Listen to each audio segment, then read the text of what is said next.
नमस्कार, एक बार फिर से आप सभी का बहुत-बहुत स्वागत है हमारे यूट्यूब चैनल पे। आज फिर से मैं आप सभी के लिए क्लास 12th होम साइंस अभी बहुत जल्दी इसका एग्ज़ाम होने वाला है। इसके सैंपल पेपर को लेके आया हूँ और सैंपल पेपर ये काफ़ी महत्वपूर्ण होगा आपके एग्ज़ाम के लिए, क्योंकि इससे कई सारे ऐसे प्रश्न हैं जो आपके एग्ज़ाम में पूछे जाएँगे। तो सबसे पहले तो मैं आपको बता दूँ कि अधिकतम अंक अर्थात टोटल जो मार्क्स होगा वो 70 नंबर होगा। इसके साथ-साथ कुछ निर्देश हैं जो आपको हर बार आपके एग्ज़ाम में दिए जाते हैं, जैसे कि सभी प्रश्न अनिवार्य होंगे। टोटल 35 क्वेश्चन्स आपको करने हैं और प्रश्न पत्र को मतलब टोटल क्वेश्चन को 3 खंडों में विभाजित किया गया है, खंड क, खंड ख और खंड ग। इंग्लिश मीडियम वाले बच्चों के लिए ए, बी और सी होगा। खंड क जो है अर्थात जो पहला हमारा तरीका है प्रश्न का, जो खंड क में या फिर आप कह सकते हैं ब्लॉक ए में आएगा, उसमें 1 से 18 प्रश्न होंगे, मतलब टोटल 18 क्वेश्चन पूछे जाएँगे जो बहुविकल्पीय है, ऑब्जेक्टिव प्रश्न है। और प्रत्येक प्रश्न का जो आपको मार्क्स मिलेगा यदि आपने सही किया है तो वो 1 नंबर का होगा। मतलब 1 से 18 तक में आपको 18 नंबर का मार्क्स का क्वेश्चन पूछा जाएगा जो ऑब्जेक्टिव क्वेश्चन होंगे। इसके अलावा खंड ख में आपको 19 से लेके 25 तक प्रश्नों की संख्या होगी और प्रत्येक प्रश्न के आपके जो नंबर हैं वो 2 अंक के प्राप्त होंगे और 26 से 29 तक का जो प्रश्न होगा वो 3 अंक के होंगे। यहाँ पे ध्यान से समझना है कि 19 से लेके 25 तक के जो प्रश्न होंगे उसके मार्क्स जो हैं वो आपको 2 नंबर मिलेगा और 26 से लेके 29 तक के जो क्वेश्चन होंगे उसके आंसर के आपको 3 मार्क्स मिलेंगे। नेक्स्ट हमारा है खंड गौ। खंड गौ में प्रश्न की संख्या 30 से 33 तक होगा और प्रत्येक प्रश्न के बदले आपको 4 मार्क्स मिलेंगे। 34 और 35 जो प्रश्न आपसे पूछा जाएगा उसको आपको लिखना है और उसके आपको 5 मार्क्स मिलेंगे। कुछ प्रश्नों में आंतरिक विकल्प दिए गए हैं जो आपको आए क्वेश्चन में देखने को मिलेगा और जहां भी आवश्यक हो आप उपयुक्त उदाहरणों के साथ साथ अपने उत्तरों को समर्थन कीजिए। मतलब अगर आपको लग रहा है कि कहीं भी आपको एग्जाम्पल के साथ उसको जस्टिफाई करना है तो आप वहां पे उदाहरण देके अपने उत्तर को जस्टिफाई कर सकते हो, बेहतर बना सकते हो। तो ये तो हमारे क्वेश्चन करने के तरीकों के बारे में था, जो आपको निर्देश के बारे में था। अब यहाँ पे जैसा कि मैंने आपको बताया था खंड क, खंड ख, खंड ग 3 खंडों में हमें प्रश्नों को करना है। तो सबसे पहले खंड क को देखते हैं। खंड क में हमारा सबसे पहला प्रश्न कहता है रेड रिबन एक्सप्रेस RRI। ध्यान समझिएगा, रेड R, रिबन R और एक्सप्रेस यहाँ पे I से डिनोट किया गया है, इंपॉर्टेंट है। तो रेड रिबन एक्सप्रेस जो है ये परियोजना के क्रियान्वयन में निम्नलिखित में से किसका सहयोग नहीं था।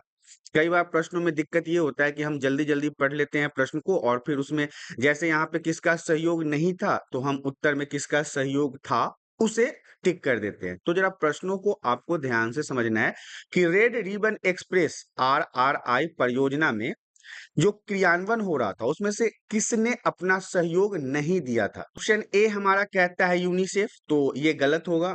ऑप्शन बी हमारा कहता है यूनेस्को, तो ये हमारा सही उत्तर है। ऑप्शन बी जो है इसका सही उत्तर है। Option B is the right answer. अगर आपसे पूछा जाए रेड रिबन एक्सप्रेस RRI परियोजना को किसने अपना सहयोग नहीं दिया था, तो आप इसमें लिखेंगे यूनेस्को।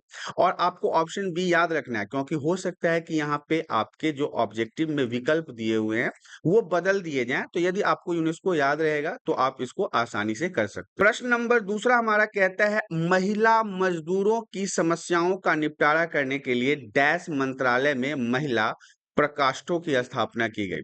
महिला के साथ जो मजदूरी होती है या फिर जो मजदूरी महिला के माध्यम से होता है, जो दिहाड़ी महिला लगाती है, उनकी जो समस्याएँ होती है, उनको जो कई प्रकार के समस्याओं का सामना करना पड़ता है, तो वो कौन-सा मंत्रालय अर्थात सरकार का कौन-सा अंग उसको देखता है और इनकी स्थापना किसके द्वारा होता है। तो देखिए, जब भी हम बात करेंगे मजदूरी से रिलेटेड या फिर किसी भी प्रकार के लेबर से रिलेटेड, काम से रिलेटेड, तो उसमें हमेशा याद रखिएगा श्रम एवं रोजगार ही काम करता है। तो महिला मजदूरों की समस्याओं का निपटारा करने के लिए श्रम एवं रोजगार मंत्रालय में महिला प्रकोष्ठों की स्थापना की गई। प्रकोष्ठों कहने का मतलब है एक अलग से लेवल की संस्था होती है जो खासकर महिलाओं की समस्याओं, खासकर मजदूरी से रिलेटेड, महिलाओं की समस्या तो बहुत सारी होती है लेकिन इसमें महिलाओं की मजदूरी से संबंधित समस्याओं का समाधान किया जाता है। प्रश्न नंबर 3 हमारा कहता है डैश लंबी पैदल यात्रा हाइकिंग मतलब पैदल यात्रा को हम हाइकिंग भी कहते हैं तथा जोखिम भरे खेलों में भाग लेने वाले व्यक्तियों को आतिथ्य प्रदान करता है। मतलब कौन सी ऐसी खेल है जिसमें व्यक्तियों को स्वागत करने के लिए एक स्पेशल संस्था बनाया गया है जो उन्हीं व्यक्तियों का स्वागत करता है जो या तो बहुत लंबी दूरी तय करते हैं या फिर जो ऐसे हैं जो बहुत जोखिम भरे खेल को खेलते हैं, तो उनका स्वागत करने के लिए कौन-सा ऐसा कैंप है या फिर संस्था है जो उनका स्वागत करता है। तो देखिए, इसमें आपको लिखना है लंबी पैदल यात्रा हाइकिंग, तो यहाँ पे सुसज्जित शिविर या फिर कैंप लिख सकते हैं। कैंप के माध्यम से लंबी पैदल यात्रा तथा जोखिम भरे खेलों में भाग लेने वाले जो भी व्यक्ति होते हैं, जो भी खिलाड़ी होते हैं, उनको आतिथ्य प्रदान करता है मतलब उनका स्वागत करता है। ऑप्शन सी जो है इसका सही उत्तर होगा। क्वेश्चन नंबर 4 हमारा कहता है आयशा लड़कियों की सुरक्षा के लिए एक अभियान चला रही है। मतलब एक लड़की है जो खासकर लड़कियों की सुरक्षा के लिए एक अभियान चला रही है। इस अभियान के लिए उसे लघु फ़िल्म बनानी है। मतलब एक कहते हैं ना उसे शॉर्ट मूवी बना रही है। जिसके लिए उसे कैमरे की तकनीकों तथा वीडियो उत्पादन के बारे में जानना आवश्यक है। अब कोई भी व्यक्ति अगर किसी भी प्रकार के फ़िल्म को बनाना चाहता है तो उसे वीडियो एडिटिंग, उसे कैमरे का नॉलेज होना चाहिए। तो निम्नलिखित में से कैमरा उपकरण जो है वो सही ढंग से प्रचलित करने के लिए मतलब चलाने के लिए आवश्यक कौशल की पहचान कीजिए। तो जो कैमरा चलाने का तरीका है उसे कौन से तकनीक के अंदर रखा जाता है? तो कैमरा तो एक टेक्नोलॉजी का माध्यम है। मतलब टेक्नोलॉजी के माध्यम से ही कैमरा का निर्माण हुआ है, लैपटॉप, मोबाइल दिस दैट। तो इसे चलाने के लिए तकनीक की ज़रूरत होती है, मतलब टेक्नोलॉजी के इन्फॉर्मेशन की ज़रूरत होती है। तो यहाँ ऑप्शन ए कहता है सृजनात्मक कौशल, ये नहीं होगा। दूसरा है संज्ञानात्मक कौशल, ये भी नहीं होगा। तीसरा है तकनीकी कौशल, हाँ, ये सही है। ऑप्शन सी जो है तकनीकी कौशल, ये इसका सही उत्तर होगा। 5वां प्रश्न हमारा कहता है उस रंग सुमेल योजना का नाम बताइए जिसमें केवल उदासीन रंगों का उपयोग किया जाता है। अब आपको कुछ ऐसे रंग का नाम बताना है जिसमें सिर्फ और सिर्फ उदासीन रंग का उपयोग किया जाता है, जिसमें हमारे पास पहला है विभाजित पूरक, एक वर्णी, अवर्णी और ऋणात्मक। तो देखिए रंग जो सुमेल करने के लिए जो उदासीन रंगों का इस्तेमाल किया जाता है उसमें आपको लिखना है अवर्णी होता है। वो ऑप्शन सी मतलब अवर्णी का उपयोग किया जाता है। ये मतलब किसी भी वर्ण में सम्मिलित नहीं होता है, इसीलिए इसे हम अवर्णी कहते हैं। प्रश्न नंबर 6 हमारा कहता है दिए गए चित्र में हस्तशिल्प को पहचानिए। नीचे हमारे पास एक पिक्चर दिया गया है, उसमें आपको हस्तशिल्प को पहचानना है और उस राज्य का भी नाम बताना है जहां यह लोकप्रिय है। तो आपने शुरुआत से कई सारे ऐसे चित्रों को देखा है, जहां पे चित्रों को देख के आपके उसके राज्य की संस्कृति, भाषा, विविधता को समझना होता है। तो यहाँ पे आपको इस पिक्चर को देखना है और बताना है क्योंकि क्वेश्चन में ही दिया गया है कि हस्तशिल्प को आपको पहचानना है और उस राज्य का नाम बताना है। तो आपको मैं बताना चाहूंगा ये जो तस्वीर है ना, ये बालाजी का है। मतलब कृष्ण भगवान के उस रूप को दर्शाया गया है जो हमारे उड़ीसा राज्य में भुवनेश्वर में है। तो ये जो आपको तस्वीर दिख रहा है ना, ये एक तो सबसे पहले मैं बता दूं कि उड़ीसा भुवनेश्वर में एक मंदिर है जिसका नाम है जगन्नाथपुरी। तो वहां का ये आपको शिल्पकार के माध्यम से बनाया गया मूर्त है जो आपको हालांकि मैं आपको बता दूं कि पश्चिम बंगाल के बगल में ही भुवनेश्वर है, तो दोनों का थोड़ा मिलता-जुलता वहां पर शिल्पकार आपको देखने को मिलेगा। तो आपको डिटेलिंग में लिखना है कि यह मुख्य रूप से उड़ीसा राज्य के भुवनेश्वर में जगन्नाथपुरी मंदिर के अंदर जो मूर्तियां रखी हुई है वो कुछ इसी तरह का है। तो ये वहीं के शिल्प कलाओं को प्रदर्शित करता है। हालांकि इसमें दृष्टि बाधित परीक्षार्थियों के लिए भी प्रश्न दिया गया है, तो मैं यहाँ पे बताना चाहूंगा ये प्रश्न संख्या 6 के स्थान पर ये पूछा जा रहा है कि कठपुतली किस राज्य की पारंपरिक हस्तशिल्प है। तो यहाँ पे आपको बताना है जो कठपुतली का खेल होता है ना वो राजस्थान में बहुत ज्यादा होता है। तो ऑप्शन सी यहाँ पे सही उत्तर होगा। हालांकि आंख वाले बच्चे भी इसे पढ़ सकते हैं, ये एक इंफॉर्मेशन के लिए बहुत महत्वपूर्ण क्वेश्चन है कि कठपुतली जो है वो कौन से राज्य में मतलब बहुत ज्यादा प्रचलित है या पारंपरिक उनकी हस्तशिल्प है। तो आपको लिखना है वो राजस्थान में काफी प्रचलित है। क्वेश्चन नंबर 7 की तरफ बढ़ते हैं। क्वेश्चन नंबर 7 हमारा कहता है आपकी माँ चांदी की चूड़ियां खरीदना चाहती है। अब ये प्रश्न ध्यान से समझिए, आपकी माँ जो है वो चांदी की चूड़ियां खरीदना चाहती है, उन पर कौन सा मानकीकरण चिन्ह उन्हें देखना चाहिए। जब भी आप सोना चांदी वगैरह खरीदते हो तो उस समय ये प्रश्न आता है। जब भी आप कोई ऐसी चीजें खरीदते हैं जो सोना चांदी हो तो उसमें आपको हॉलमार्क देखना होता है। ऑप्शन बी जो है इसका सही उत्तर है। हॉलमार्क को देख के ही आपको चांदी या सोना को खरीदना चाहिए। नेक्स्ट प्रश्न हमारा कहता है, ये क्षमताएं जो लोगों को समुचित तरीकों से व्यवहार करने योग्य बनाती है। जो क्षमता, जो कौशल व्यक्तियों को सही तरीके से समाज में चलने का योग्य बनाता है, विशेष रूप से उन परिस्थितियों में जो उनके लिए चुनौतीपूर्ण होता है, क्या कहलाता है। बहुत सारे जीवन में ऐसी समस्याएं आती है जब लोग बहुत परेशान हो जाते हैं। ऐसे समय में भी यदि व्यक्ति अपने आप को सही तरीके से चलाने में सफलता हासिल कर लेता है तो इसे क्या कहेंगे। ऑप्शन ए कहता है मनोवृत्तियां, ये नहीं होगा। ऑप्शन बी कहता है जीवन कौशल, ये सही उत्तर होगा। जीवन कौशल ही कहलाता है जब व्यक्ति अपने जीवन की परेशानियों के समय में भी अपने जीवन को सही तरीके से संतुलित करके चलाने में सफलता हासिल कर ले तो उसे हम जीवन कौशल कहते हैं। नंबर 9 हमारा कहता है निम्नलिखित का मिलान करना है। हमें इन सभी को एक दूसरे से मैच करना है। तो सबसे पहले तो देख लीजिए, पहला ऑप्शन हमारा कहता है राष्ट्रीय युवा नीति। अब राष्ट्रीय युवा नीति को कौन से वर्ष में शुरू किया गया वो बताना है। प्रथम एसओएस बाल गांव कौन सा था। राष्ट्रीय पाठ्य चर्चा रूपरेखा कब शुरू हुआ। वृद्धजनों के प्रति राष्ट्रीय नीति की शुरुआत कब हुई। तो देखिए राष्ट्रीय युवा नीति अगर हम बात करें तो ये 2014 में ही शुरू हुआ था। दूसरा है प्रथम एसओएस गांव, तो ये 1964 में शुरू हुआ था। 1964 में, ये हमने होम साइंस में ऑलरेडी बुक में पढ़ा भी है कि 1964 में सबसे पहले एसओएस गांव की शुरुआत हुई थी। ये सब चीजें आपको याद रखना पड़ेगा। अब हमारे पास है कि राष्ट्रीय पाठ्यचर्या रूपरेखा की शुरुआत कब हुई थी। तो ये हमारा 2005 में शुरू हुआ था। तीसरे का हमारा दूसरा होगा। और चौथा है वृद्ध जनों के लिए राष्ट्रीय नीति, इसकी शुरुआत कब हुई थी। वृद्ध जनों के लिए राष्ट्रीय नीति 1999 में ही शुरुआत हुआ था। तो यहाँ पे आपको इसमें से सही विकल्प को चुनना है। तो ऑप्शन सी जो है इसका सही उत्तर होगा। पहले का पहला ही होगा, दूसरे का तीसरा होगा, तीसरे का दूसरा होगा और चौथे का चौथा होगा। इस तरह से आप इसमें ऑप्शन सी जो है वो सही उत्तर के रूप में लिख सकते हैं। नेक्स्ट क्वेश्चन हमारा कहता है प्रश्न नंबर 10, निम्नलिखित का मिलान करना है। अब हम क्वेश्चन नंबर 10 को देख लेते हैं। इसमें मिलान करने की बातों को दिया गया है। पहला है खाद्य तथा पेय पदार्थ विभाग को कौन देखता है। फ्रंट ऑफिस को कौन देखता है। गृह व्यवस्था विभाग को कौन देखता है। सहायक सेवा विभाग को कौन देखता है। तो 10वें प्रश्न में आपको देखना है कि पहला जो है खाद्य पेय पदार्थ जो है उसको कौन देखता है। तो खाद्य पेय पदार्थ को देखता है सेफ डे पार्टी।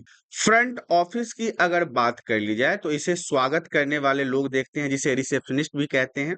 और यहाँ पे हमारे पास अब तीसरा है गृह व्यवस्था विभाग। इसे हमारा कमरा परिचर देखता है। होटल वगैरह में जो लोग होते हैं कमरा को देख रेख करने वाले।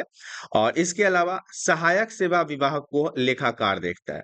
तो यहाँ पे आप कह सकते हैं कि ए जो है इसका वो सही उत्तर होगा, क्योंकि पहले का तीसरा हुआ, दूसरे का पहला हुआ, तीसरे का चौथा हुआ और चौथे का दूसरा हुआ। इस तरह से 10वां प्रश्न भी आपका समाप्त हो गया है। 11th हमारा प्रश्न जो है वो क्या कहता है, ऊपर के कपड़े डालने वाली धुलाई मशीन में वस्त्र धुलाई की विधियों को पहचानिए। पहला तो होता है अपलोड। अपलोडर मतलब होता है कपड़ों को डालना। वो बताना है कि जब भी हम जो हमारा धुलाई मशीन होता है वो तो दो प्रकार का होता है, एक टॉप लोड होता है, एक फ्रंट लोड होता है। फ्रंट लोड में हम कपड़े को आगे से डालते हैं और टॉप लोड को हम कपड़ों को मशीन में ऊपर से डालते हैं। तो यदि आपसे पूछा जाता है, इसका सही उत्तर है ऑप्शन बी, पहला और चौथा, अर्थात आलोड़न और स्पंदन। तो ये इसका सही उत्तर होगा। अब हम क्वेश्चन नंबर 12 की तरफ बढ़ते हैं। प्रश्न नंबर 12 हमारा कहता है राघव विकास संचार के क्षेत्र में जीविका बनाना चाहता है, मतलब इसमें वो नौकरी करना चाहता है या व्यापार करना चाहता है। निम्नलिखित में से कौन सा विकल्प वो चुन सकता है? अगर कोई व्यक्ति संचार विभाग में अपना जीविका बनाना चाहता है तो कौन से विकल्प को चुनेगा?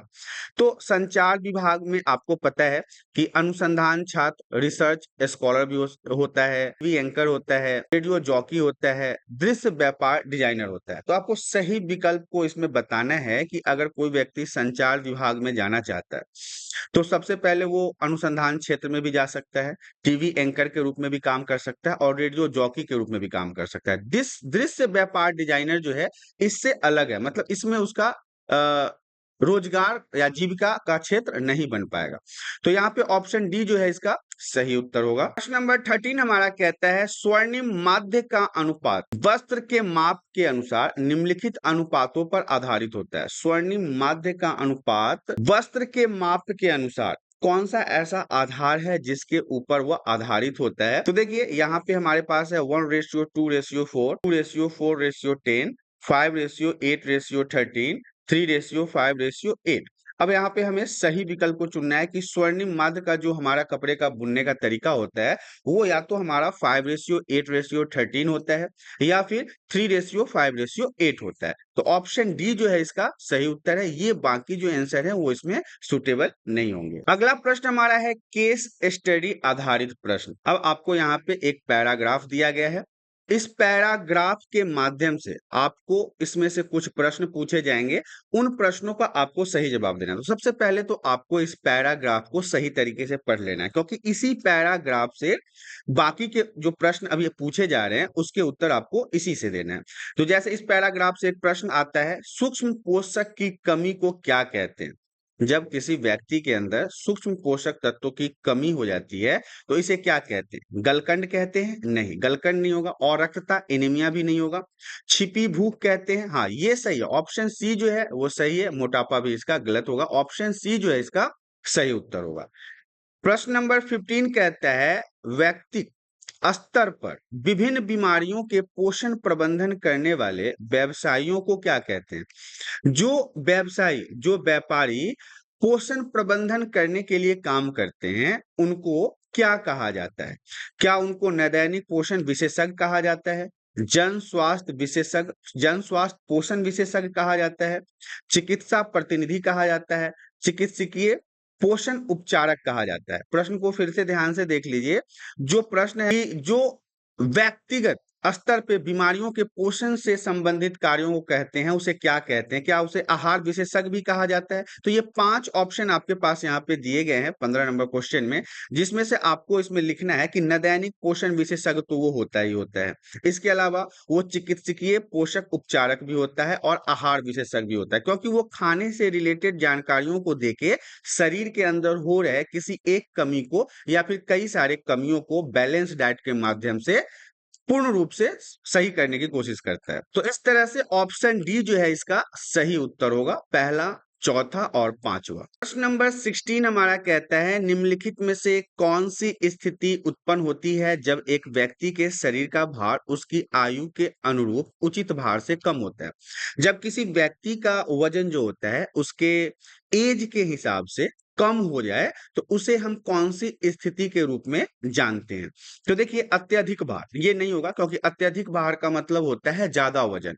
अल्प भारी मतलब कम वजन, हाँ तो ये सही है। ऑप्शन बी जो है इसका सही उत्तर होगा। जब किसी व्यक्ति का वजन उसके आयु के हिसाब से कम हो तो उसे हम ऑप्शन बी के नाम से जानेंगे, जिसे हम अल्प भारी कहते हैं, मतलब कम वजनी व्यक्ति कहते हैं। प्रश्न नंबर 17 हमारा क्या कहता है? जन स्वास्थ्य पोषण किससे संबंधित है? ऑप्शन ए कहता है व्यक्तिगत स्तर पर अच्छे स्वास्थ्य को बढ़ावा देना, जनसंख्या स्तर पर अच्छे स्वास्थ्य को बढ़ावा देना, व्यक्तिगत पोषक संबंधी बीमारियों या समस्याओं का रोकथाम, या फिर सामुदायिक स्तर पर अगर पोषण संबंधी बीमारी हो रही है या फिर समस्याओं के रोकथाम करने के लिए काम किया जा रहा है, या फिर समग्र पोषण के लिए कार्य नीतियों की योजना बनाना और उसे लागू करना।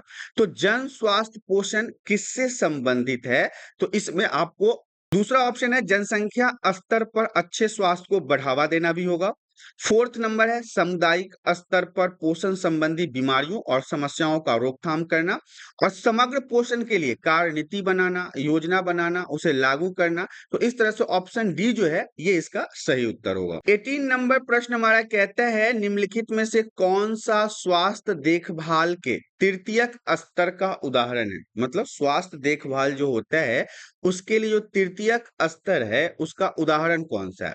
ऑप्शन ए अखिल भारतीय आयुर्विज्ञान संस्था, दूसरा है प्राथमिक स्वास्थ्य केंद्र, तीसरा है मेडिकल कॉलेज के अस्पताल और डी है विशिष्ट अस्पताल। तो ये आपने चैप्टर में भी पढ़ा था कि प्राथमिक स्वास्थ्य केंद्र जो होता है वो तृतीयक स्तर के उदाहरण नहीं होते हैं, क्योंकि प्राथमिक स्वास्थ्य केंद्र जो है बाकी जो है अखिल भारतीय आयुर्विज्ञान संस्थान, मेडिकल कॉलेज के अस्पताल, विशिष्ट अस्पताल, यहाँ पे लोगों को नेक्स्ट लेवल पे भेजा जाता है। लेकिन तृतीयक स्तर का उदाहरण अगर नहीं है तो उसमें आपको प्राथमिक स्वास्थ्य केंद्र के बारे में लिखना होगा। ऑप्शन बी जो है इसका सही उत्तर होगा। अब हम खंड ख की तरफ बढ़ते हैं। खंड क हमारा यहाँ पे समाप्त हो गया है। अब हम खंड ख में 19वां प्रश्न देखते हैं। युवाओं के व्यापक संवर्ग में 4 ऐसे समूहों के नाम लिखिए जो विशेष रूप से संवेदनशील होते हैं। तो देखिए 4 युवा समूहों के नाम आपको लिखना है जो विशेष रूप से क्या होता है, संवेदनशील होता है। आपके ये सारे प्रश्न जो हैं वो 2-2 नंबर के होंगे। तो इसे आपको बड़े ही ध्यान से लिखना है क्योंकि ऑब्जेक्टिव प्रश्न यहाँ पे समाप्त हो गया। तो सबसे पहला जो ग्रुप है उसके बारे में जो पहले नंबर पे आएगा वो आएगा ग्रामीण और जनजातीय युवा, ये पहले नंबर पे है। दूसरे नंबर पे है विद्यालय को छोड़ चुके युवा, जो मतलब अब स्कूल वगैरह नहीं जाते हैं, उन लोगों का ग्रुप। तीसरा है किशोर, विशेष रूप से किशोरियों का ग्रुप, लड़कियों का ग्रुप, ये तीसरे नंबर पे है। चौथे नंबर पे आएगा अपंगताओं वाले युवा, मतलब जो विकलांग है उनका ग्रुप। और पांचवें पे है विशेष कठिन स्थितियों वाले युवा, जैसे अवैध धंधों के शिकार, अनाथ बच्चे और सड़कों पर आवारा बच्चे, इनका ग्रुप पांचवें नंबर पे आएगा। तो ये वो ग्रुप के बच्चे हैं जो विशेष रूप से युवाओं के ग्रुप के अगर अनुसार देखा जाए तो ये संवेदनशील होते हैं। तो आपको ऐसे ही 4-5 पॉइंट्स लिखने हैं जिसमें आपको पूरे 2 के 2 नंबर आसानी से प्राप्त हो जाएगा। क्वेश्चन नंबर 20 हमारा कहता है पादप रसायन चिकित्सीय खाद्य पदार्थों से किस प्रकार भिन्न है। मतलब पादप मतलब होता है पेड़ पौधा, जैव रसायन इसे आप कह सकते हैं, और जो चिकित्सीय खाद्य पदार्थ होते हैं उनसे ये किस प्रकार से अलग है। तो देखिए पादप रसायन जिसे हम जैव सक्रिय और यौगिक भी कहते हैं, ये खाद्य पदार्थों में पाए जाने वाले गैर पोषक अवयव होते हैं। मतलब जो भोजन के अंदर ही पाया जाता है और ये गैर पोषक अवयव हैं जिनकी शरीर में क्रियात्मक या जैविक क्रियाशीलता होती है और स्वास्थ्य को भी ये प्रभावित करते हैं। कहीं ना कहीं स्वास्थ्य इनके माध्यम से प्रभावित होता है, मतलब उस पे असर देखने को मिलता है। तो ये तो पादप रसायन हो गया। हमने प्रश्न को ही ऐसे करना है कि पादप रसायन जो है वो चिकित्सीय खाद्य पदार्थ, मतलब जो हमारे खाने से हमारे शरीर को फायदा होता है उससे कैसे अलग है। तो पादप रसायन तो मैंने बता दिया कि ये हमारे शरीर को कहीं ना कहीं प्रभावित करता है, इससे हमारे शरीर में दुष्प्रभाव भी देखने को मिलता है।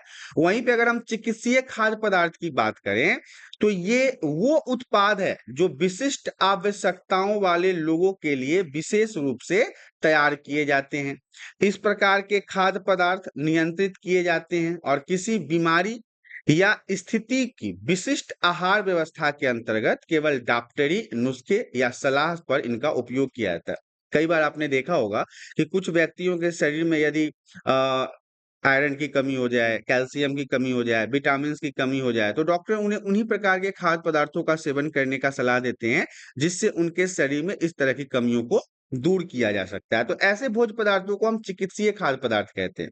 उदाहरण के लिए लैक्टोज हो गया, लैक्टोज मुक्त दूध हो गया, कम सोडियम नमक हो गया, तो ये सब इसके उदाहरण के रूप में देखे जाते हैं। 21वां प्रश्न में हमारे पास क और ख है, मतलब अथवा के साथ हमारे पास यहाँ पे 2 प्रश्न हैं, हम दोनों को देखते हैं। पहला हमारा प्रश्न क जो है वो कहता है उन 4 स्तंभों की सूची बनाइए जिन पर सुकारिकी की विज्ञान व्यवस्थित है। मतलब सुकारिकी के द्वारा दिया गया आपको 4 उनके प्रिंसिपल की सूची बनाना है जिसके माध्यम से सुकारिकी का जो विज्ञान था उसे लोग मानते हैं।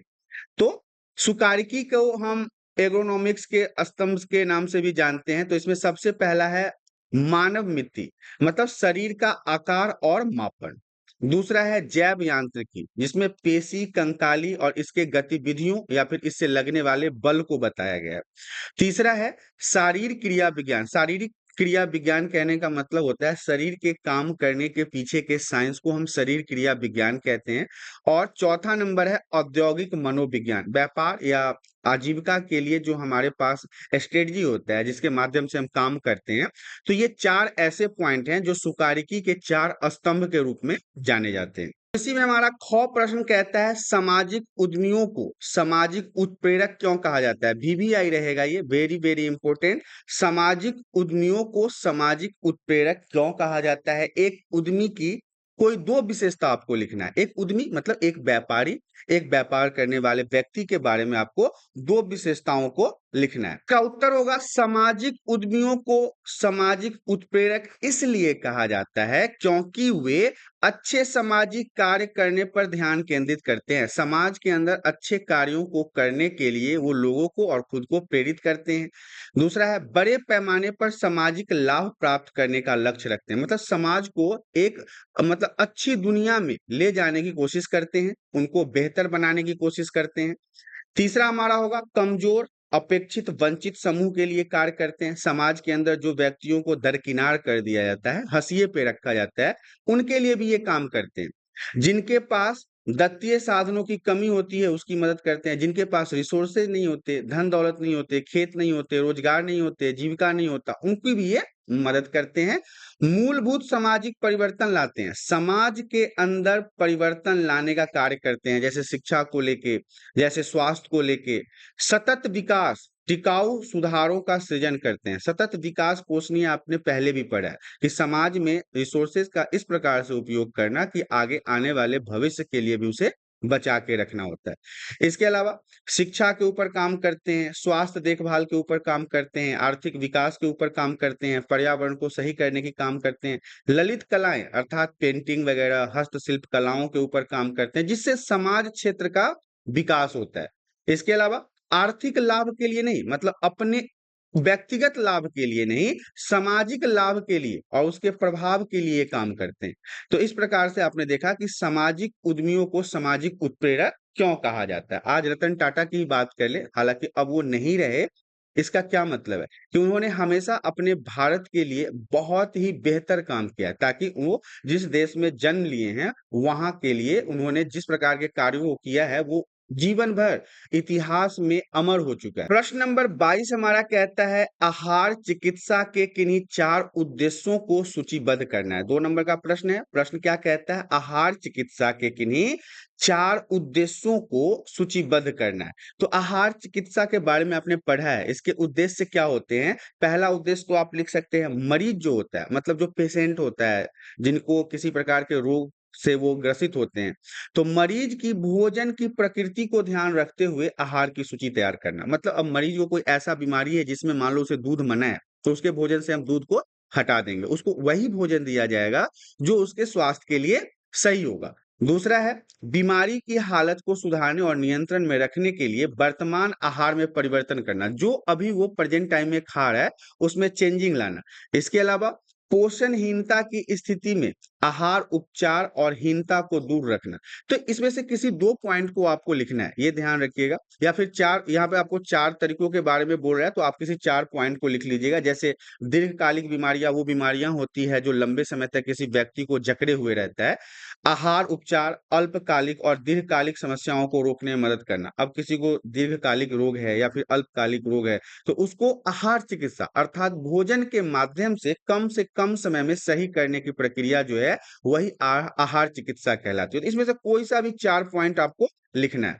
पांचवा पॉइंट भी कह रहा है कि निर्धारित आहार का अनुसरण करने की आवश्यकता संबंधी शिक्षा और सलाह मरीज को देना। किस प्रकार के भोजन को करना है, किस प्रकार खुद को स्वस्थ रखना है, स्वच्छ रखना है, कौन कौन सी चीजें खानी है, कौन कौन सी चीजें नहीं खानी है, इसकी जानकारी भी मरीज को देना आवश्यक है। प्रश्न नंबर ख हमारा कहता है आहार विशेषज्ञ या फिर नैदानिक पोषण विशेषज्ञ किन चार तरीकों द्वारा रोगी की पोषण स्थिति का मूल्यांकन करते हैं। किसी भी रोगी का बीमारी को जांचने की प्रक्रिया आहार विशेषज्ञ के द्वारा कैसे किया जाता है या फिर नैदानिक पोषण विशेषज्ञ के द्वारा कैसे किया जाता है। तो देखिए ख जो है वो कहता है आहार विशेषज्ञ या नदैनिक पोषण विशेषज्ञ द्वारा रोगी की पोषण स्थिति का मूल्यांकन करने के लिए उपयोग की जाने वाले 4 तरीके कौन-कौन से हैं? तो पहला तरीका है रोगी के स्वास्थ्य, आहार, व्यक्तिगत और चिकित्सकीय इतिहास की विस्तृत जानकारी प्राप्त करना। आज तक जो रोगी है वो किस प्रकार के भोजन को करता रहा है, किस प्रकार से दवाइयों को खाता रहा है, किस प्रकार से उसको वो रोग जकड़ा था, मतलब फैला था उसके शरीर में, तो पूरी जानकारी करता है। तब वो चिकित्सीय मूल्यांकन करता है कि इस व्यक्ति को अब किस प्रकार के भोज्य पदार्थों को दिया जाना चाहिए। दूसरा है मानव मित्तीय माप, मतलब उसका लंबाई, वजन, सिर और छाती की परिधि को जांच करना कि यह सब कुछ नॉर्मल है या नहीं है। तीसरा हमारा है प्रयोगशाला में की गई जांच और भौतिक मापों की जानकारी को डॉक्टरी निदान से संबंध करना और जैविक रासायनिक मूल्यांकन करना। जब उसकी सारी जांच कर ली जाएगी उसके बाद वो डॉक्टर से दिखा के उसके शरीर के अंदर की कमियों को मूल्यांकन किया जाएगा कि कौन-कौन सी चीजें ऐसी है जो इस व्यक्ति के शरीर में कमी है। चौथा पॉइंट इसी में होगा उपरोक्त सभी क्रियाओं के सम्मुख पोषणहीनता और भावीहीनताओं के जोखिम का पता लगाना और रोग की पहचान करना। कौन सी भी मतलब उसके शरीर में कौन सी बीमारी है और किस भोज्य पदार्थ की कमी के कारण हो रहा है इसकी पहचान करना और फिर उसी हीनता को सही करने के लिए उसी तरह के बैलेंस डाइट को उसको प्रदान करना। ये सब जो है वो आहार विशेषज्ञ और नैदानिक पोषण विशेषज्ञ द्वारा रोगी के पोषण स्थिति का मूल्यांकन करने के लिए किए गए कार्य के रूप में जाना जाता है। प्रश्न नंबर 23 कहता है, प्रश्न नंबर 23 में भी हमारे पास क और ख 2 प्रश्न है। सबसे पहला है कि सामुदायिक रेडियो से आप क्या समझते हैं?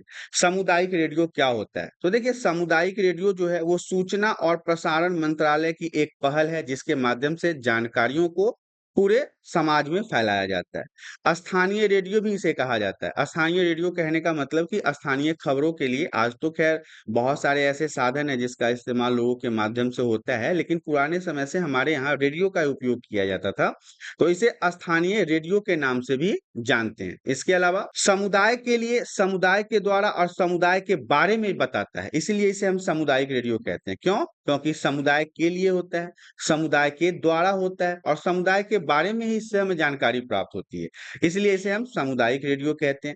चौथे नंबर पे है अन्योन्य क्रियात्मक स्वरूप। कई प्रकार के क्रियाकलापों को इसके ऊपर प्रदर्शित किया जाता है, लोगों को बताया जाता है। 5वां नंबर पॉइंट कहता है स्थानीय लोगों द्वारा चलाया गया और नियंत्रित किया जाता है। मतलब जो स्थानीय लोग होते हैं उन्हीं के माध्यम से ये सामुदायिक रेडियो चलाया भी जाता है और कंट्रोल भी किया जाता है। सामान्य रूप से गैर सरकारी संगठनों द्वारा लोगों को प्रशिक्षित किया जाता है। बहुत सारे एनजीओ वगैरह हैं ना, बहुत सारे संस्थाएं हैं ना जो लोगों को शिक्षित करता है।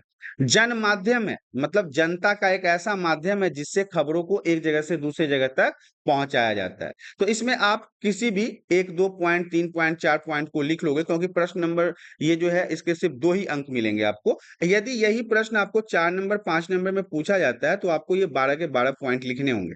लेकिन यहाँ पे जिस प्रकार से 2 नंबर का प्रश्न है तो आप 4 से 5 पॉइंट भी लिखोगे तो आपके लिए इनफ है। 6 प्रश्न हमारा कहता है देश के विकास में इसकी 2 महत्वपूर्ण भूमिकाओं का वर्णन कीजिए। किसका? सामुदायिक रेडियो का हमारे देश के विकास में किस प्रकार से ये महत्वपूर्ण है, इसके बारे में आपको बताना है। तो देश के विकास के लिए इसकी 2 महत्वपूर्ण भूमिकाएं हैं। पहला तो ये है कि विकास के स्थानीय कार्यक्रमों को समर्थन दे रहा।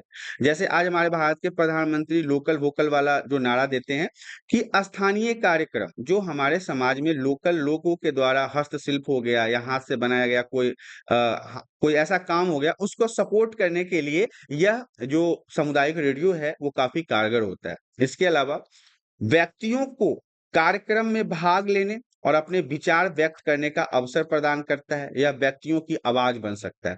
वो अपनी समस्याओं को भारत के अन्य लोगों को और सरकारों तक पहुंचाने के लिए उपयोग कर सकता है। तो ये कहीं न कहीं देश के विकास के लिए महत्वपूर्ण है। इसके अलावा सामाजिक परिवर्तन को प्रोत्साहित करता है। समाज में परिवर्तन लाने में ये अहम योगदान प्रदान करता है। साथ ही साथ अपना स्किल्स हो गया, अपना प्रतिभा हो गया, इसको बताने का भी अवसर प्रदान करता है। व्यक्तियों के विकास के लिए उत्प्रेरक का काम करता है, उसे बढ़ोतरी देने में अपनी महत्वपूर्ण भूमिका निभाता है। तो ये भी प्रश्न 2 नंबर का ही है, तो आप इसमें 1, 2 पॉइंट, 3 पॉइंट लिख सकते हो, इससे आपको पूरे के पूरे मार्क्स मिल जाएँगे। 24 नंबर क्वेश्चन में हमारे पास क और ख अर्थात अथवा के साथ प्रश्न दिया गया है, या तो आप ये कर लो या फिर आप ये कर लो। तो क प्रश्न हमारा कहता है विनिर्मित खाद तथा फार्मूलाबद्ध खाद में अंतर स्पष्ट कीजिए, प्रत्येक का एक उदाहरण दीजिए। अब इसे समझ लेते हैं कि विनिर्मित खाद क्या होता है। ऐसे उत्पादों में कच्ची सामग्री के मूल गुण काफी समाप्त हो जाते हैं, मतलब जो उनके अंदर जो मूल गुण होता है, जो भी विटामिन मिनरल्स आयरन जो भी होता है वो समाप्त हो जाते हैं और संरक्षण के लिए कुछ मूलभूत विधियां काम में लाई जाती है। उसे लंबे समय तक चलाने के लिए कुछ अलग से विधियों को, रसायनों को, केमिकलों को उसके अंदर मिलाया जाता है।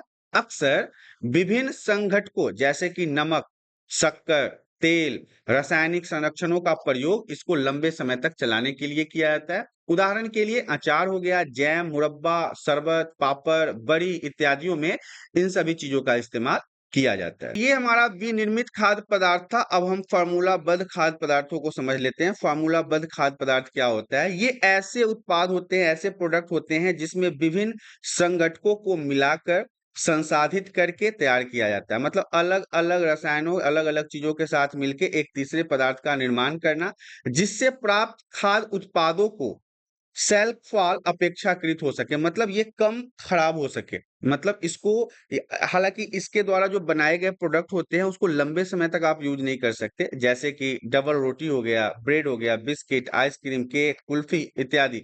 लेकिन इसका उपयोग अलग अलग संघटक के माध्यम से ही मिलने के बाद ही इस उत्पाद को तैयार किया जाता है। जैसे डबल रोटी हो गया, इसे आप लंबे समय तक इस्तेमाल नहीं कर सकते, 2, 5, 6, 7 दिन बहुत मैक्सिमम हो जाता है। आइसक्रीम का भी कुछ ऐसा ही सीन है, कुल्फी का भी कुछ ऐसा ही सीन है। तो ये आपका विनिर्मित खाद्य और फार्मूलाबद्ध खाद्य पदार्थ के बारे में हो गया। इसी में जो ख प्रश्न है उसमें हमारे पास 2 प्रश्न है, पहला और दूसरा। अब हम ख प्रश्न की तरफ बढ़ते हैं। इसमें जो पहला और दूसरा प्रश्न है इन दोनों को देखते हैं। अत्यधिक जोखिम वाले खाद्यों से आप क्या समझते हैं? एक उदाहरण दीजिए। अत्यधिक जोखिम वाले खाद्य पदार्थ अर्थात जिसमें बैक्टीरिया, जीवाणु उच्च प्रोटीन वाले खाद्य पदार्थ पर हमला करते हैं। बैक्टीरिया और जीवाणु क्या करते हैं? जिसमें बहुत ज्यादा प्रोटीन होता है ना, उस खाद्य पदार्थों पे ये हमला करते हैं। जैसे हो गया मांस, मछली, मुर्गी, अंडे, डेयरी उत्पाद जैसे पनीर, दूध, दही इत्यादि, इन सभी चीजों पे ये बैक्टीरिया, जीवाणु ज्यादा हमला करते हैं, इसीलिए इसे हम अत्यधिक जोखिम वाले खाद्य पदार्थ कहते हैं। इसी में हमारा दूसरा प्रश्न कहता है जीवाणुओं की वृद्धि के लिए तापमान की किस परास अर्थात रेंज को खतरे का क्षेत्र कहा जाता है? तो तापमान की परास जो है, रेंज जो है, ये भी आपका वीवीआई प्रश्न रहेगा। ये हो सकता है कि आपके 1 नंबर में पूछा जाए। तो याद रखिएगा 5 डिग्री सेल्सियस से 60 डिग्री सेल्सियस, मतलब 5 degree Celsius to 60 degree Celsius तक के जो रेंज होते हैं ना, इसे तापमान की परास के नाम से जाना जाता है। 25 नंबर जो प्रश्न है वो कहता है अंतरराष्ट्रीय फैशन में फ्रांस का प्रभुत्व जो है वो 18वीं शताब्दी में प्रारंभ हुआ था। औद्योगिक क्रांति से पूर्व फैशन में हुए किन्हीं 2 विकासों का उल्लेख करना है। तो ध्यान से समझ लीजिए कि अंतरराष्ट्रीय फैशन में फ्रांस का नाम तो हालांकि हमने काफी पहले भी पढ़ा था। इसे समझ लेते हैं कि औद्योगिक क्रांति से पूर्व फैशन का जो विकास है उसमें पहला पॉइंट है शाही न्यायालय में समर्थन। मतलब शाही न्यायालय कहने का मतलब उस समय जो फ्रांस के राजा या फिर उनके द्वारा जो न्यायालय वगैरह चलता था, जस्टिस चलता था, उसका समर्थन था फ्रांस के अंदर इस तरह के फैशन का। फैशन में रेशम उद्योग का विकास हुआ। फ्रांस के में जब ये फैशन का दौर चल रहा था तो वहां पे रेशम उद्योग अर्थात औद्योगिक क्षेत्रों में रेशम से बने वस्त्रों का उपयोग ज्यादा किया जाने लगा। फ्रांस के बहुत से शहर कोर्ट के रेशमी वस्त्र, रिबन और लेस भेज रहे थे, क्योंकि ये सारे जो थे वो फ्रांस के कपड़ों के सुंदरता को और ज्यादा बढ़ा रहे थे। कपड़े हाथ से बने और सिले होते थे। बहुत सबसे ज्यादा जो हाथ से बने हुए कपड़े होते थे उनका डिमांड ज्यादा था, लेकिन हाथ से बने कपड़े बाजार में कम थे। तो उसके बाद धीरे धीरे मशीनों से भी इन कपड़ों को सिल्क के कपड़ों को बनाया जाने लगा। कपड़े ग्राहकों के सही नाप के अनुसार बने होते थे, मतलब जिस तरह का व्यक्ति उसे पहनने वाला है उसी के हिसाब से कपड़ों को बनाया जाता था। प्रश्न नंबर 26 हमारा कहता है, इसमें भी हमारे पास 2 प्रश्न है, क और ख अथवा के साथ है। राष्ट्रीय पाठ्य चर्चा रूपरेखा एनसीएफ के ईसीसीई पर प्रकाशन के अनुसार ईसीसीई के किन्हीं 6 मार्गदर्शी सिद्धांतों की सूची बनाना है। अब देखिए सबसे पहले कि ईसीसीई के 6 मार्गदर्शी सिद्धांत क्या है? तो सीखने के आधार पर खेल हो, मतलब कोई भी गेम या कोई भी खेल जो होता है वो सीखने के आधार पे हो, जिस व्यक्ति का जिसमें रुचि हो उसको उसी आधार पे खेल खेलने को मिले। दूसरा पॉइंट हमारा कहता है शिक्षा का आधार कला हो। शिक्षा के अंदर भी कई प्रकार की हस्तशिल्प कलाएं होनी चाहिए। बच्चों की विशिष्ट सोच और विशेषताओं को मान्यता देना चाहिए। सरकार को अपनी गतिविधियों को किसी बच्चों के ऊपर नहीं थोपना है। जिस बच्चे को जिसमें इच्छा हो रही है उसमें उसको आगे बढ़ने का मौका मिलना चाहिए। चौथा पॉइंट कहता है विशेषज्ञता के बजाय अनुभव को प्रमुखता दिया जाना चाहिए। मतलब जिसको जितना एक्सपीरियंस है, जो चीजों को जितना जानता है उसके आधार पर उसका चयन होना चाहिए। दैनिक नित्यचर्या में अच्छी जानकारी और चुनौतियों का अनुभव होना चाहिए। अब व्यक्ति उन्हीं चीजों के बारे में जानकारी रखता है, जैसे कि कोई सा ऐसा खेल है जिसमें अगर उसकी जानकारी, उसमें स्किल्स जो है वो बहुत अच्छा है, तो उस व्यक्ति को उसके अंदर सम्मिलित होना चाहिए। क्योंकि एक व्यक्ति तभी किसी भी खेल को या किसी भी प्रकार के कार्य को बेहतर से बेहतर कर सकता है जब उसकी जानकारी उसकी बहुत अच्छी होती है। औपचारिक और अनौपचारिक दोनों प्रकार की परस्पर बातचीत हो, ऑफिशियल और नॉन ऑफिशियल दोनों तरीके से यहाँ पे काम होना चाहिए।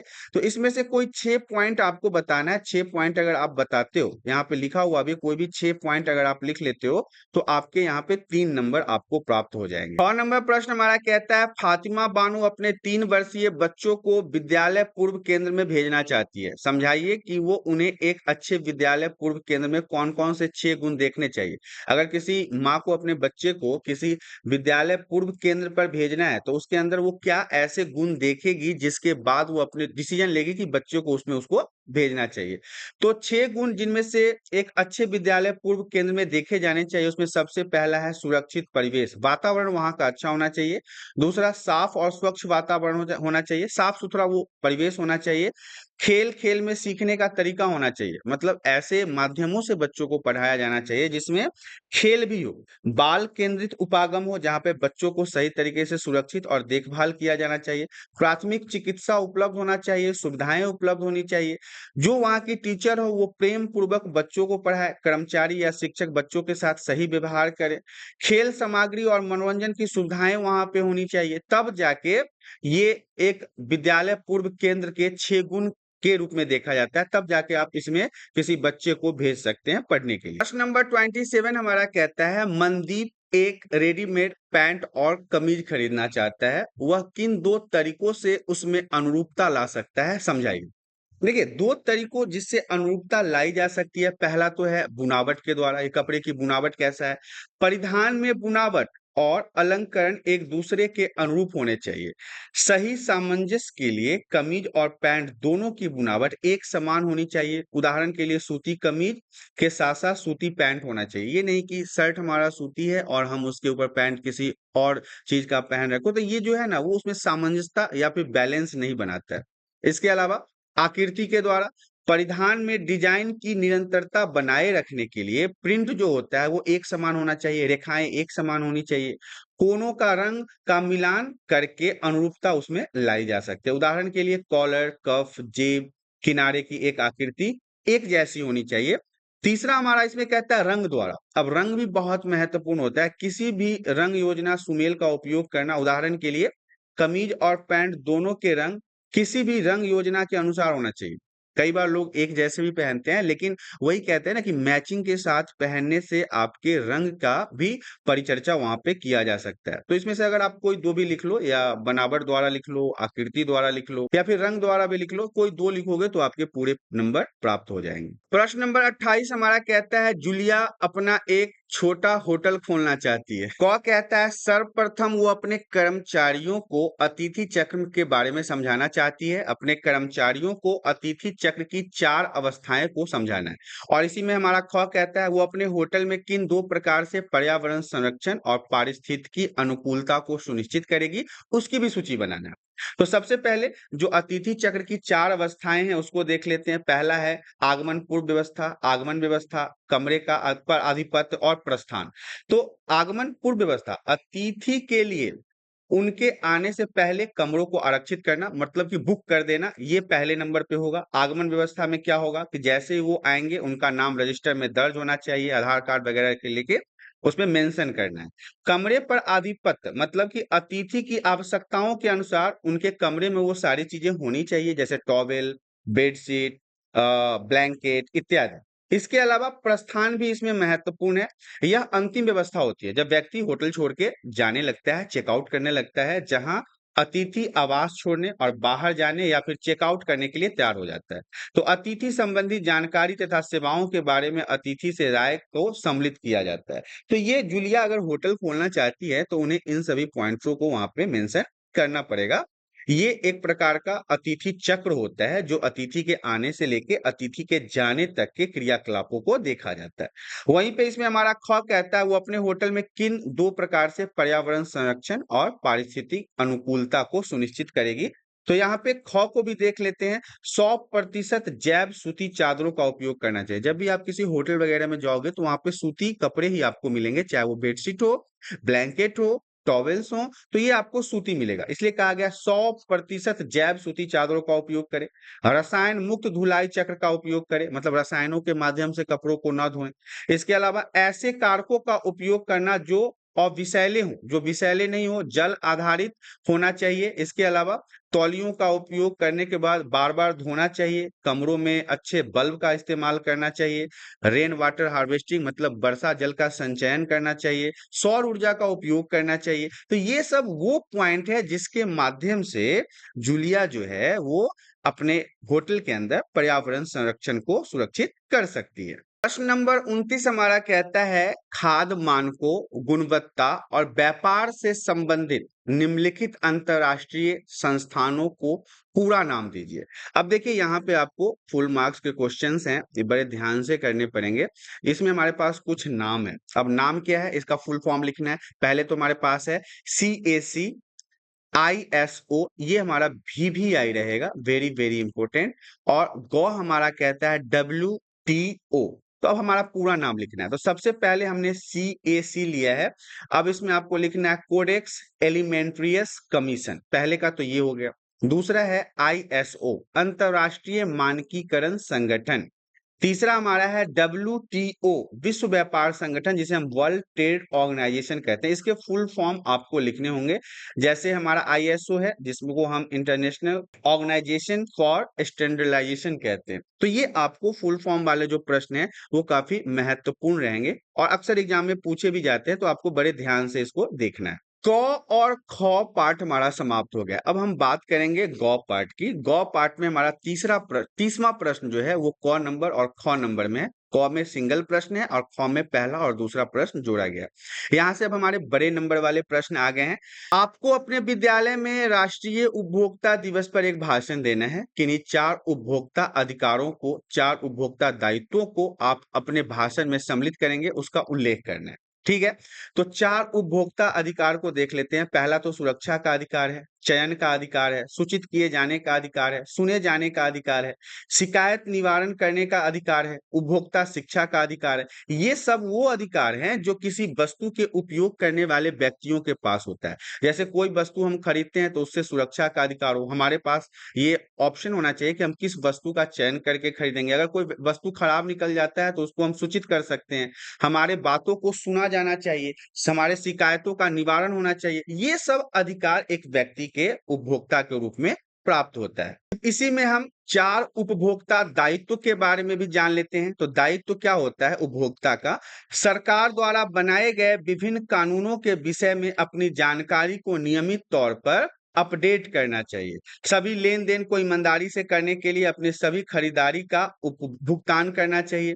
बाजार में सर्वेक्षण करना चाहिए कि उनके द्वारा प्रोडक्ट जो बनाया गया है वो लोगों को पसंद आ रहा है कि नहीं आ रहा है। इसके अलावा प्राइस अर्थात कीमतों की भी तुलना करना चाहिए। अपनी आवश्यकताओं के अनुसार चीजों का चयन करना चाहिए। उसके ऊपर लिखे गए मानकीकरण का भी सही जानकारी होना चाहिए। मानकीकरण चिन्ह वाले उत्पाद ही खरीदने चाहिए जिससे ये हो सके कि ये सामान सुरक्षित है, क्योंकि बिना मानकीकरण के चीजों को यदि आप खरीदते हैं तो वो हो सकता है कि आपके लिए नुकसानदायक हो। लेबल और ब्रोशर पर दी गई समस्त जानकारी को पढ़ना चाहिए। बहुत सारे ऐसे प्रोडक्ट होते हैं जिस पे लेबल लगा होता है, उस पे जानकारियाँ दी होती है, उसे सही तरीके से पढ़ना है। इसके अलावा रसीद और अन्य संबंधित दस्तावेज अपने पास रखने चाहिए। जब भी आप कोई सामान लेते हैं और उसका पेमेंट करते हैं, तो उसके बदले में जो आपको बिल प्राप्त होता है, उसको भी आपको सँभाल के रखना है। तो ये हमारा 30वें प्रश्न का क था, जो इम्पोर्टेंट है, वीवीआई रहेगा, अक्सर एग्जाम में पूछे जाते हैं। अब हम इसके ख की तरफ बढ़ते हैं। ख में हमारा कहता है, प्रकाश एक अर्ध सरकारी उपभोक्ता संगठन में कार्यरत है। उपभोक्ता के हित के लिए उसके संगठन में कौन सी 4 महत्वपूर्ण भूमिका निभानी चाहिए, वो बताना है। तो देखिए, वो 4 महत्वपूर्ण भूमिका क्या-क्या हो सकता है? उपभोक्ता जागरूक फैलाना, पत्रिकाओं, पुस्तकों, समाचार पत्रों, रेडियो के माध्यम से उनके प्रोडक्ट की जानकारी प्रसारित करना, कानूनी सलाह लेना, उत्पाद जो वो बना रहे हैं, उसका परीक्षण करना, उत्पादों की वापसी करवाना, अगर कोई उत्पाद नहीं बिक रहा हो या खराब हो गया तो उसे वापस फिर वो अपने कंपनी में ले लेना। शिकायत अगर उस उत्पाद से रिलेटेड आ रहा है, कोई दिक्कतें आ रही है तो उसका निपटारा करना। जनता का ग्रुप बना के उसमें उस उत्पाद से संबंधित जानकारियों को प्रदान करना। ये सब जो है एक उपभोक्ता संगठन में कार्यरत व्यक्ति को करना चाहिए, ताकि उनके प्रोडक्ट के ऊपर लोगों का भरोसा हो सके। दूसरा प्रश्न इसमें हमारा कहता है, दिल्ली और अहमदाबाद प्रत्येक में स्थित कोई एक उपभोक्ता संगठन का नाम लिखिए, उसके द्वारा प्रकाशित पत्रिकाओं के नाम भी बताइए। तो देखिए, दिल्ली के द्वारा जो होता है वो वॉइस होता है, जो कंज्यूमर वॉइस है। अहमदाबाद में CERC है, इनसाइट, ये सब वो पत्रिका है जिसके माध्यम से कस्टमर के द्वारा बनाए गए नियमावली या उनकी दिक्कतों को प्रकाशित किया जाता है। क्वेश्चन नंबर 31 हमारा कहता है, क्वेश्चन नंबर 31 में क में हमारे पास 2 प्रश्न है और ख में भी हमारे पास 2 प्रश्न है। इसमें अथवा देखिए हमारे पास लगभग 4 प्रश्न हो जाते हैं। मार्च 2018 में शुरू किए गए पोषण अभियान के कोई 2 अल्प विधि हस्तक्षेपों की सूची बनाइए। देखिए, पोषण अभियान के 2 अल्प विधि हस्तक्षेप में पहला तो है कि 0 से 6 वर्ष आयु समूह के बच्चे जो होते हैं वो संवेदनशील बच्चे होते हैं। बच्चे, गर्भवती महिला और स्तनपान करने वाली माताओं के लिए समेकित बाल विकास सेवाएं, जिसे ICDS कहते हैं, उनके माध्यम से इन महिला, बच्चे या स्तनपान करने वाले बच्चों के लिए कार्यों को किया जाता है। दूसरा है इसमें आवश्यक खाद्य पदार्थों का पुष्टिकरण, जैसे कि उनके द्वारा किए गए भोजन में जो नमक इस्तेमाल होता है उसमें आयोडीन है कि नहीं, उनके द्वारा किए गए भोजन में कैल्शियम, आयरन वगैरह है कि नहीं, इन सभी चीजों का पुष्टिकरण करना। नंबर 3 हमारा कहता है, महिलाओं के सहयोग से देशी और स्थानीय उपलब्ध कच्चे माल से कम कीमत वाले पोषक खाद्य पदार्थों का उत्पादन करना और उसे लोकप्रिय बनाना। मतलब सस्ता और बढ़िया ऐसा भोज्य पदार्थ जो सस्ता भी है और उसमें सभी गुण मौजूद हो, जिससे सभी लोग अपने आप को स्वस्थ और बेहतर बना सके, इसका मुहैया करवाने का काम भी इनका है। इसके अलावा संवेदनशील वर्गों में सूक्ष्म पोषकों की कमी को नियंत्रण लाने पर पोषक पूरक देना। अगर कोई ऐसा पोषक तत्व जिसकी कमी किसी व्यक्ति के शरीर के अंदर हो जाता है, तो उनके ऊपर ऐसे भोज्य पदार्थ या ऐसी दवाइयां देना जिससे उन सूक्ष्म पोषक तत्वों की कमी उनके शरीर में दूर हो जाए। अब हमारे पास दूसरा प्रश्न है, वो कहता है, अपने देश में चल रहे पोषक अभियान के अतिरिक्त अन्य कोई 4 पोषक अभियान के बारे में हमें बताना है। तो यहाँ पे देखिए, अन्य पोषक अभियान के बारे में अगर बताना है तो सबसे पहला है एकीकृत बाल विकास सेवाएं, जिसे ICDS कहते हैं, जिसमें आंगनबाड़ी वगैरह आती है। दूसरा है पोषणहीनता नियंत्रण कार्यक्रम, इसमें विटामिन A के कारण जो अंधापन होता है उसे रोकने के लिए कार्यक्रम चलाया जाता है। राष्ट्रीय पोषण एनीमिया रोकथाम, मतलब खून की कमी के कारण जो दिक्कतें होती है, जिसे हम नेशनल न्यूट्रिशनल एनीमिया प्रोफिलियस प्रोग्राम कहते हैं। आयोडीन की कमी से कई बार घेगा-वेगा रोग हो जाता है, तो इसको रोकने के लिए भी कई प्रकार के कार्यक्रम चलाए जाते हैं। आहार पूरक कार्यक्रम हो रहे हैं, भोजन सुरक्षा कार्यक्रम हो रहा है, जिसमें जन वितरण प्रणाली, मध्याह्न भोजन कार्यक्रम, अन्नोदय योजना, अन्नपूर्णा योजना, अनाज राष्ट्रीय कार्यक्रम, जिसमें आपने देखा होगा कि गरीबों को अनाज दिया जाता है, स्कूल में बच्चों को भोजन करवाया जाता है। तो ये सारी चीजें इसी के अंतर्गत आता है। स्वरोजगार और वैतनिक रोजगार योजनाएं भी हैं, जिसके माध्यम से लोगों को रोजगार और व्यवसाय भी प्रदान किया जाता है। अब इसमें अथवा में हमारे पास ख में जो पहला प्रश्न है उसे देख लेते हैं, संशोधित आहार से आप क्या समझते हैं? तो देखिए, संशोधित आहार वे आहार होते हैं जो रोगी की चिकित्सीय आवश्यकताओं या व्यक्ति की विशेष आवश्यकताओं को पूरा करने के लिए समायोजित किए जाते हैं।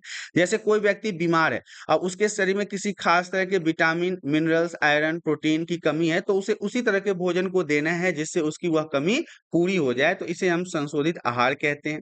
इसी में हमारे पास दूसरा प्रश्न है, तरलता में परिवर्तन के आधार पर 3 प्रकार के वो कौन से आहार हैं और प्रत्येक आहार का आपको उदाहरण देना है। तो तरलता में परिवर्तन के आधार पर जो 3 आहार है उसमें सबसे पहले हमारा है पूर्ण तरल आहार या पूर्णतः तरल आहार। बहुत पतला तरल आहार ऑपरेशन के तुरंत बाद दिया जाता है। अगर किसी व्यक्ति को ऑपरेशन वगैरह हुआ है तो उसे सख्त या हार्ड फूड नहीं दिया जाता है, जैसे रोटी चावल या कुछ नहीं, ऐसे नहीं। उनको दलिया या दाल का पानी ऐसे कुछ तरल पदार्थों को दिया जाता है।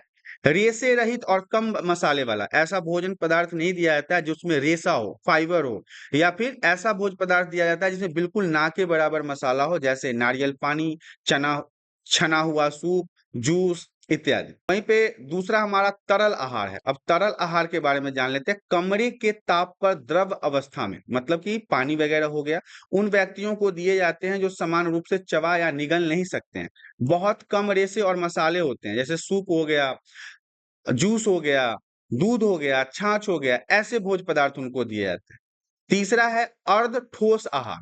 अर्ध ठोस अवस्था वाले खाद्य पदार्थों को सम्मिलित करना, और मसाले और रेसे वाले तो चीजें होनी ही नहीं चाहिए, जैसे पतला कस्टर्ड हो गया, पतला दलिया इत्यादियों को दिया जाता है। चौथे नंबर पे आता है नर्म आहार। हल्के मसाले और कम रेसेदार, चबाना और पचाना आसान होता है ऐसे व्यक्तियों के लिए, जैसे खिचड़ी, दलिया, कस्टर्ड इत्यादि। पांचवें नंबर पे है तैयार मृदु आहार, जैसे कि कुचला हुआ मतलब कूचा हुआ भोजन जैसे हो गया, जैसे जो जिन व्यक्तियों के पास दांत वगैरह नहीं होते, जो वृद्धजन होते हैं, शिशु अवस्था में होते हैं, उनको चबाने में परेशानी होती है, उनको ये भोज्य पदार्थ दिया जाता है। जैसे फल हो गया, उबली हुई सब्जी हो गया इत्यादि, ये इसके उदाहरण के रूप में जाने जाते हैं। प्रश्न नंबर 32 में भी हमारे पास क और ख दो प्रश्न है, जिसमें हमारा पहला प्रश्न कहता है फैशन उद्योग में फैट्स का मुख्य अर्थ समझाना है आपको, और ये वेरी वेरी इंपॉर्टेंट रहेगा फैट्स वाले प्रश्न। फैशन उद्योग में फैट्स का क्या अर्थ है ये आपको बताना है। तो देखिए, फैशन उद्योग में सबसे पहले हम क को ही देख लेते हैं। फैट्स अस्थाई फैशन है, मतलब जो आता है और बदल जाता है, जो एक बार आकर चले जाते हैं। ये डिजाइन इतने प्रभावी नहीं होते कि ग्राहकों को लंबे समय तक आकर्षित कर सके। मतलब बहुत सारे ऐसे फैशन के ट्रेंड होते हैं जो आते हैं और कुछ समय रहते हैं और फिर खत्म हो जाते हैं, इसे ही हम फैड्स कहते हैं। जैसे हम हॉट बैगी पैंट, बेमेल बटन इत्यादि, बहुत सारे ऐसे कपड़े हैं जिनका ट्रेंड आता है और कुछ ही समय के बाद वो चला जाता है, इसे हम फैड्स कहते हैं। इसी में हमारा ख प्रश्न कहता है फैशन उद्योग में व्यापार के 3 स्तरों की हमें विवेचना करना है। तो फैशन उद्योग में व्यापार के 3 स्तर को देख लेते हैं। सबसे पहले हमारा होता है खुदरा संगठन में व्यापारिक गतिविधियां। यह वह व्यवसाय होता है जो फैशन की दुनिया को डिजाइनरों के प्रदर्शन कक्ष से खुदरा दुकानों तक और ग्राहकों के हाथ में जोड़ता है। आपने देखा होगा कि बड़े बड़े फैक्ट्री से बड़े बड़े दुकानदार के पास कपड़े आते हैं, फिर वहां से छोटे खुदरा दुकानदारों के पास जाते हैं, और वहां से फिर वो ग्राहक के हाथ में जाते हैं। यहाँ पे सुनिश्चित यही करता है कि व्यापार में विक्रय के लिए उस मूल्य पर माल का पर्याप्त प्रावधान रहे जिस मूल्य पर ग्राहक इच्छापूर्वक लेने के लिए तैयार हो। अब कोई कपड़ा ऐसा अगर 5,000 का है तो वो कपड़े सभी व्यक्ति नहीं खरीद सकते, लेकिन अगर 500 का है तो वो लगभग लगभग हर व्यक्ति अफोर्ड कर सकता है। दूसरे नंबर पे हमारा है क्रय एजेंसी व्यापारिक गतिविधियां। खरीदारों के लिए सामान उपलब्ध कराने के लिए कार्यालय के रूप में काम करना। जो भी कपड़े होते हैं उनके गुणवत्ता को चेक करना, उन पर नियमित नियंत्रण रखना, वस्तुओं को खरीदने और बेचने के लिए लोगों को समझाना, निर्यातक के लिए लाभदायक लागत और समय की बचत करना, जो खरीदता है उसे भी फायदा हो, जो बेचता है उसे भी फायदा हो, ये क्रय एजेंसी के कार्य को रूप में देखा जाता है। तीसरे नंबर पे आता है निर्यात उद्यम में व्यापारिक गतिविधियां। तो ये 2 प्रकार का होता है। पहला तो है क्रय एजेंट जो खरीदता है, जैसे खरीदार और उत्पादकों के बीच मध्यस्थता का कार्य करता है। जो भी बीच में एक दलाल होता है ना, वो खरीदने वाले और कंपनी के बीच में मध्यस्थता का काम करता है। खरीदार की आवश्यकताओं को सुनिश्चित करता है। जो व्यक्ति उन चीजों को खरीद रहा है उनको उन चीजों के बारे में बेहतर से समझाने का काम करता है। यहीं पे ख में हम उत्पादक व्यापारी को लेंगे। जो व्यापारी लोग होते हैं, जो बड़े बिजनेसमैन होते हैं, उनके बीच में भी मध्यस्थता का काम करवाता है। ये मतलब बीच में बैलेंस पुल का काम करता है।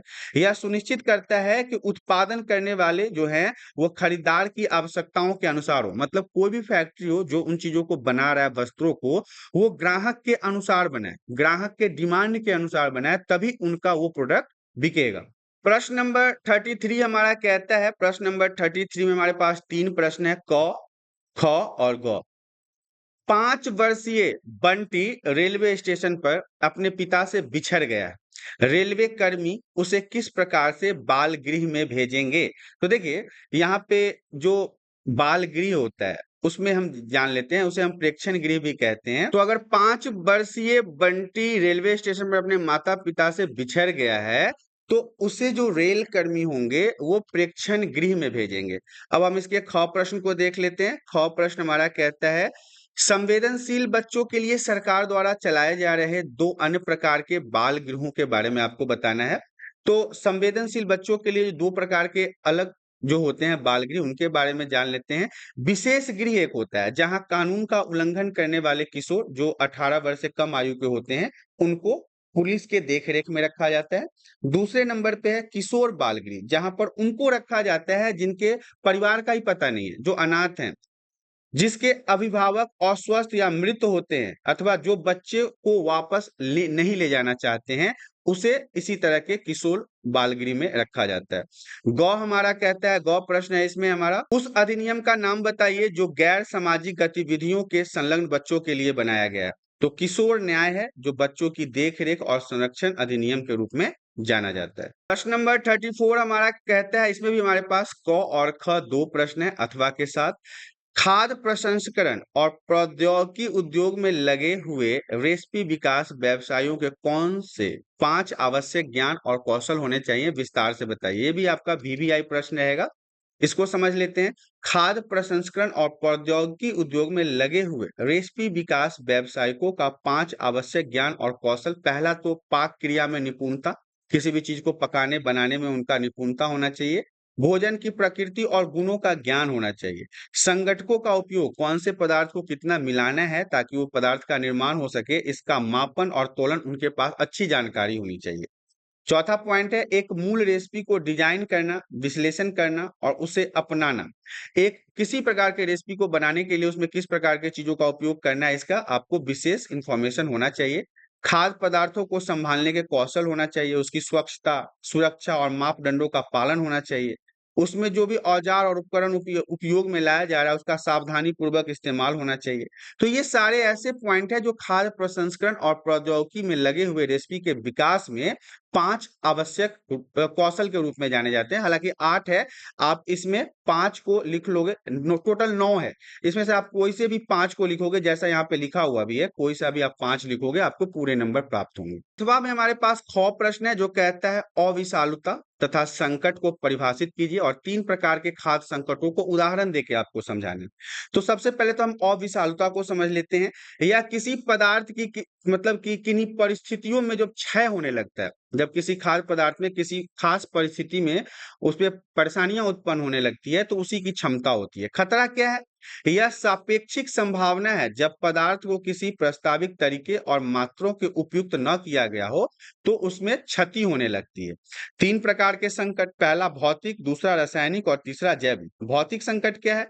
कोई भी पदार्थ भौतिक पदार्थ हो सकता है जो सामान्यतः खाद्य पदार्थों में नहीं पाया जाता है, जो रोग उत्पन्न कर सकता है अथवा आघात भी पहुंचाया जा सकता है, जैसे लकड़ी, पत्थर, बाल, बीड़ी, सिगरेट, बटन, कील इत्यादि यदि आपके भोजन में मिलना शुरू हो जाए, तो ये सब भौतिक संकट के रूप में जाना जाता है। रासायनिक संकट की अगर बात करें तो वे रासायनिक अथवा हानिकारक पदार्थ होते हैं जो खाद्य पदार्थों में जाने या अनजाने से मिला दिए जाते हैं। उदाहरण के लिए कीटनाशक, जहर भी कह सकते हैं, रासायनिक अवशेष, खाद, रंग, पर्यवेक्षक, विषैली धातुएं इत्यादि, ये सब रासायनिक संकट के अंतर्गत आता है।